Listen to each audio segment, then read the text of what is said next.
വിനയൻ സംവിധാനം ചെയ്ത് 2022 പുറത്തിറങ്ങിയ 19-ാം നൂറ്റാണ്ട് എന്ന സിനിമയിലൂടെ തന്നെ മലയാളികൾക്ക് പരിചിതയായ നടിയാണ് കയാതു.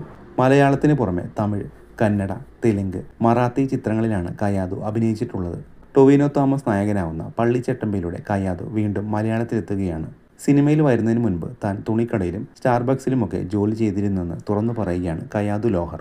സിനിമയിൽ വരുന്നതിന് മുൻപ് ഞാൻ കുറേ ജോലികൾ ചെയ്തിരുന്നു. സ്റ്റാർബക്സിലും തുണിക്കടയിലുമൊക്കെ ജോലി ചെയ്തിട്ടുണ്ട്. നിരവധി IT കമ്പനികളിലും ജോലി ചെയ്തിട്ടുണ്ട്. രസകരമായ കാര്യം എന്താണെന്ന് വെച്ചാൽ എനിക്ക് ലാപ്ടോപ്പ് നന്നായി ഉപയോഗിക്കാൻ അറിയില്ല.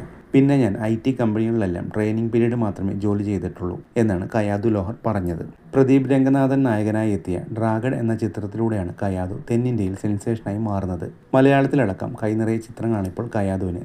ദുൽഖർ സൽമാൻ നായകനായെത്തുന്ന അയാങ്കയുമാണ് കയാതുവിൻ്റെതായി അണിയറിൽ ഒരുങ്ങുന്ന മറ്റൊരു മലയാള ചിത്രം. ഡിജോ ജോസ് ആൻ്റണി സംവിധാനം ചെയ്യുന്ന പള്ളിച്ചട്ടമ്പി വിഷു റിലീസായി ഏപ്രിൽ 10-നാണ് തിയേറ്ററുകളിലെത്തുന്നത്.